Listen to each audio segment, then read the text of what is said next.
20. Lamentations, 3rd chapter. Start at verse number 20.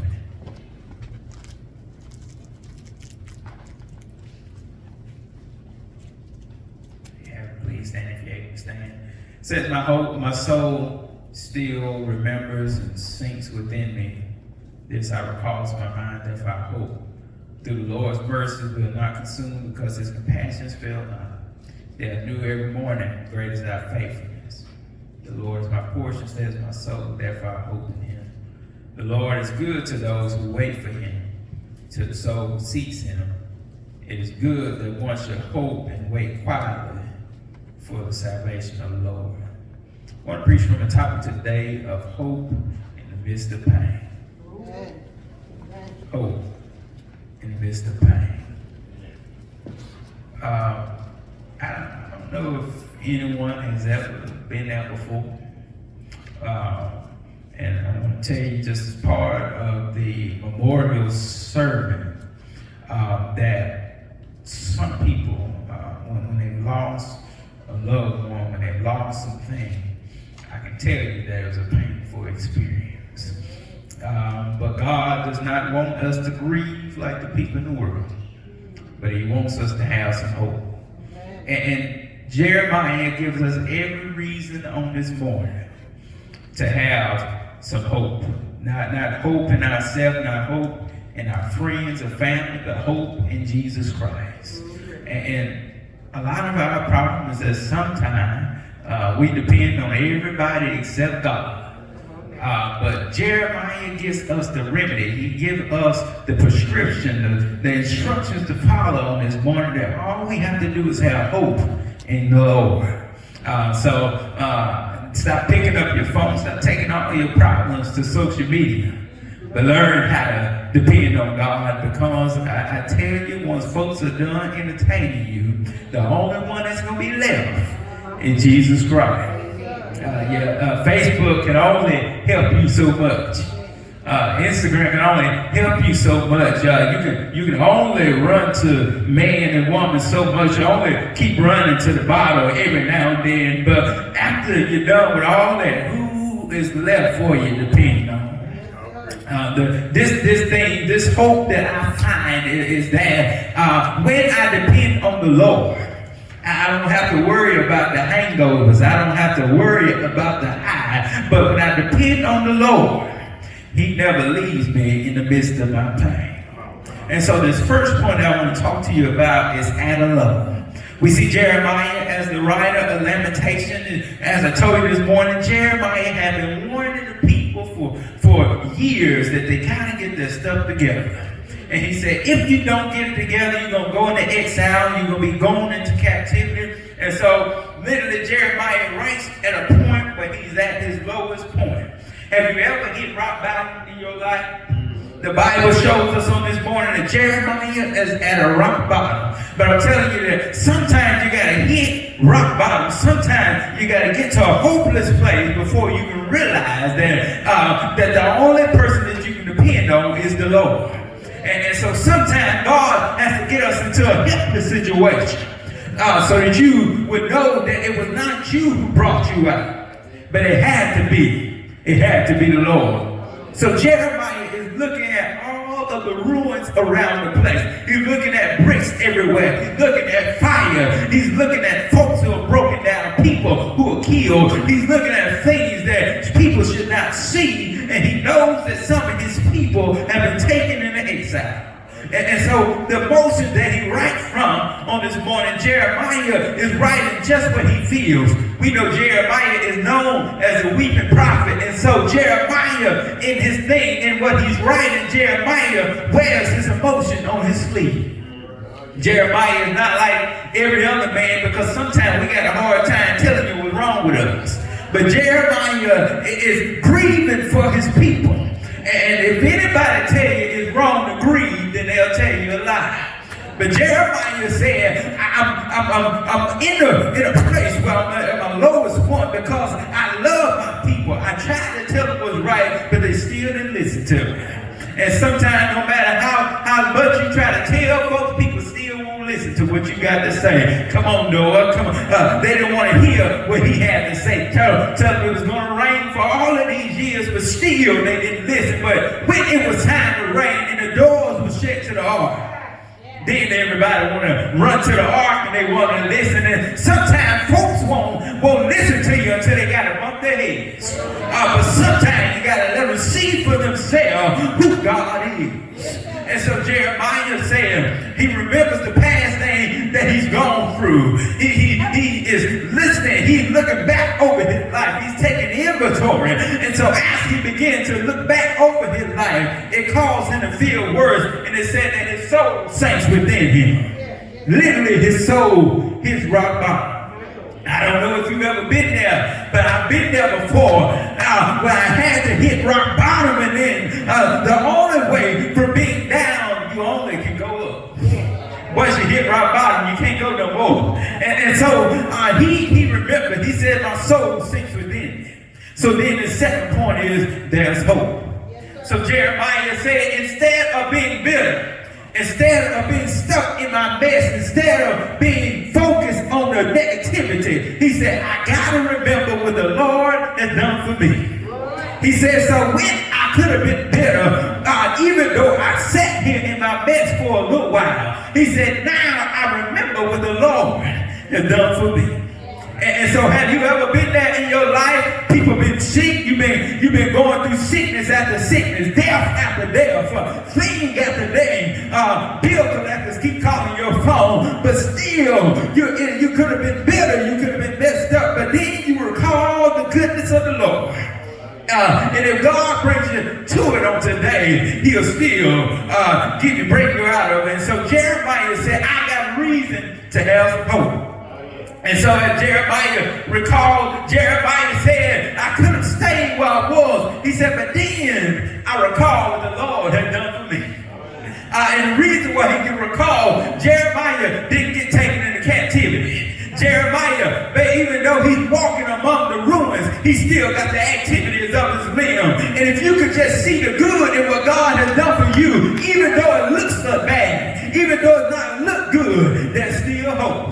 Jeremiah tells us, he said, therefore I have hope. Is there anybody that got hope on today? So Jeremiah says, I'm going to change my mindset. There's somebody I like to watch on social media named Funny Marco, and he always says the mindset thing. And so a lot of us are going through, and a lot of us are stuck in our mess because we have not changed our mind. Jeremiah said, in the midst of the hell, in the midst of the destruction, I still got hope. And that's the thing that I hold on to. Yes, somebody died. Yes, I lost some people, but I still got hope. And if you ever can make it up in your mind, God can work with the mess if you got a little bit of hope. And so here it is. Jeremiah said, instead of thinking about the trouble, instead of thinking about how many people you lost, instead of thinking about how good your health used to be, instead of thinking about the car that you used to drive, instead of thinking about the people that you used to run with, the clothes you used to wear, he said, I think of the goodness of the Lord. I think of his faithfulness, and I'm glad that I can think of the faithfulness of God, because that was the thing that made me get through what I was going through. And so here it is. He said, I'm not going to be hopeless, but I got hope. And so here it is. Jeremiah said, therefore I know that the Lord is going to break me through this. I should have lost my mind last year. Somebody wonder how you still living on today. I should have gave up in the middle of my best. But Jeremiah said, the reason I'm standing, the reason why I'm here is because I got hope. Look at somebody and say, I got hope. And so the author in Hebrew tells us, let us hold fast the confession of our hope without wavering. And so when God brings us to some stuff, the reason why he's testing us is because he wants to see where your faith is at.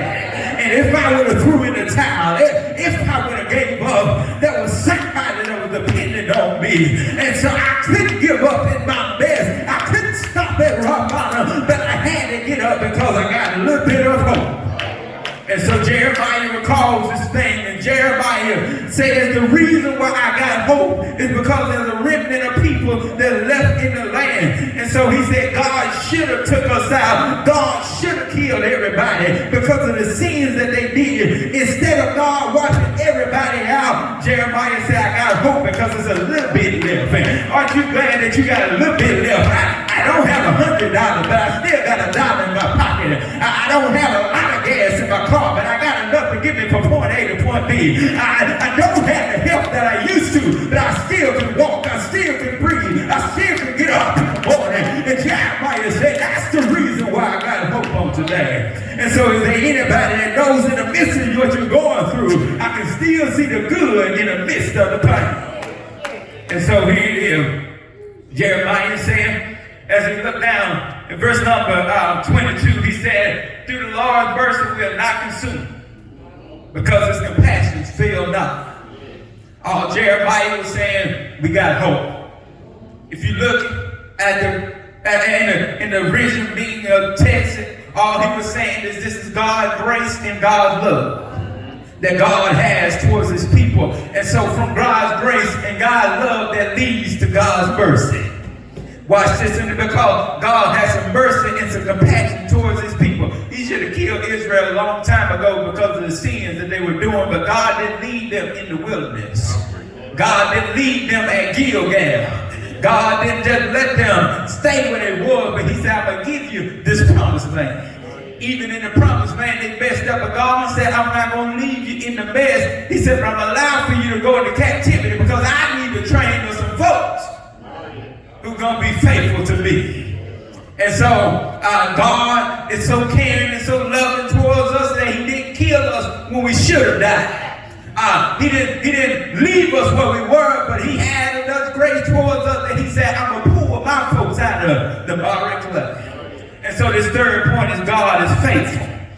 If we look at God, Jeremiah tells us why God is faithful. He said they are new every morning. Great is your faithfulness. Yeah, well, I've been sick, so is God still faithful? Well, I couldn't pay this bill and that bill, and God's still faithful. But if I just look around, Jeremiah tells us that they're new every morning. New, in this 6, he's talking about the compassions and the mercies of God. Every time I turn around, I look to my right and I look to my left. And it was just blessings all around me. Even though I couldn't see it in the plane. The plane was blocking some things, but God was still God. Look at somebody and say, God is still God. And so all he says, but every morning, a morning is the thing. Here's the thing about a morning. See, the past day may have been bad. But we can look forward to the morning because God will continue to supply. And so even though you had a bad day, even though you had a bad week, you had a bad moment, morning brings about a new day. It brings about a new thing. It ends, morning is the thing that ends night. And so that's why David tells us in Psalm 30 and verse 5, he said, weeping may endure, y'all know the time, y'all weeping may endure for the night. He said, but joy comes in the morning. So that tells me that I'm just going to hold on for a little while. And if I can just hold on to my faith, even though I've been going through hell, even though the devil has been on my trail, if I can just make it to the morning, God is going to elevate me right now. All I got to do is make it to the morning. I got some new opportunity to wait for me. And that's why he said, great is thy faithfulness. Because God has been good to us when we couldn't be good to ourselves. Even when we weren't worthy, God was still good. And so Jeremiah exclaimed, he gives an exclamation with it. He said, great is your faithfulness. Not great is the king's faith. Not great is my faithfulness. He said, but great is your faithfulness. And so he said, in the midst of what we're going through, he said, even though people are in exile, God is still faithful. So I just want to tell you, convention, in the midst of what you're going through, somebody has died, but God is still faithful. You may not have money in your pocket, but God is still faithful. God is still God, even though we've been going through some pain. And so then this fourth and final point is God is everything. Watch what Jeremiah said. Jeremiah said the Lord is his portion. He said, therefore I have hope. Jeremiah said, I can't really depend on nobody else. Sometimes you call folks up on the phone, they ain't going to answer question for you. After the funeral is over, they bring you a couple pieces of chicken, but then they start calling your phone. After you need some things, and they say, girl, if you call me, I'll give you whatever you need. Then whatever you need happens, then they won't even answer their phone. Sometimes when you need people the most, they won't be there. But if you call upon the Lord, I guarantee you he'll answer every time. He may not come when you want him to come, but he'll be there right on time. And so Jeremiah said, my soul is satisfied. And because before his soul could really be satisfied, he had to have some hope. And so his soul had to be satisfied, and God was able to give him hope. And the reason why his soul was satisfied is because he knew who his portion was. And the reason why I'm making it through this storm and going ready to get out of this storm is because I know who I belong to, and I know that I got God on my side. And if you could ever tell some folks the reason why I made it out is because I realized who I belong to. And so God is my portion on this morning. And so Jeremiah said, the Lord is his portion. He said, therefore, I hope in him. And so Jeremiah goes on to tell us, he said, the reason why the Lord is my portion, and he said, the reason this is, he said, I don't mind waiting on the Lord. And so sometimes you may not see the result right now. Sometimes the Lord is not coming through when you've been on your knees. Sometimes the Lord seems like he don't see your tears, but just wait upon the Lord. Jeremiah tells us, and Jeremiah tells us an important waiting. And then if we go to Isaiah, Isaiah tells us the importance of waiting. Isaiah says it like this. Isaiah says that they that wait upon the Lord shall renew their strength. They shall mount up with wings as eagles. He said they shall run and not grow weary. They shall walk and not faint. So convention, all I'm telling you to do is just wait. Sometimes it's going to be uncomfortable. Sometimes we're going to be in the midst of pain. Sometimes it's going to hurt us, but just learn how to wait upon the Lord. And I tell you, Jeremiah tells us that if you wait upon the Lord, he said the Lord is good to those who wait. And so he said, indeed to the soul who seeks something. So we've been going through some hell, but I got through preaching the Pleasant Grove about Job. Job had gone through some things. Job had gone through hell. Boils from the top of his head to the bottom of his feet. Lost some friends along the way. Folks didn't understand him. Acquaintances left his side. But in the 42nd chapter of Job, it said that Job was blessed double for what he went through. So I'm telling you on today, all you got to do is wait on God. And you may not see it, but God is getting ready to bless you with more than enough. And so Jeremiah, he understood, and then watch what he says in verse number 26. He said, it's good that one should hope and wait quietly for the salvation of the Lord. So stop crying all the time. Stop complaining to everybody. Stop telling folks all your business and learn how to wait silently for the Lord. And if you wait, God is getting ready to do something for you. Jeremiah, as he wrote, and then I'm going to my seat, to the folks that were in captivity, he tells them, he said, for I know the thoughts that I think towards you, said the Lord. He said, you're going to go through some hell. He said, but this is what you're going through. It's thoughts of peace and not of evil, to give you a future and a hope. He said, to give you an expected end. So I've been going through some things, conviction. I've been going through some hell, but I learned how to wait on the Lord. Is there anybody here on today that know how to wait on God in the midst of what you're going through? I got hope in the midst of my pain because I got God on my side. Is there anybody here that got God on your side? I know that the reason I'm coming out, when I come out of this, I'm going to be better, as Job described, as pure gold. I'm going to come out shining. I'm going to come out looking brand new. I'm going to come out thankful on today because God was carrying me through. Hey, look at somebody and say, neighbor, you can have hope in what you're going through. And the reason I got hope, and the Bible said, this joy that I have, the world didn't give it to me, and the world can't take it away. I'm going to keep on walking. I'm going to keep on praising God. I'm going to keep on shouting because I got God. I got something that you don't have, and that thing that I do have, this thing that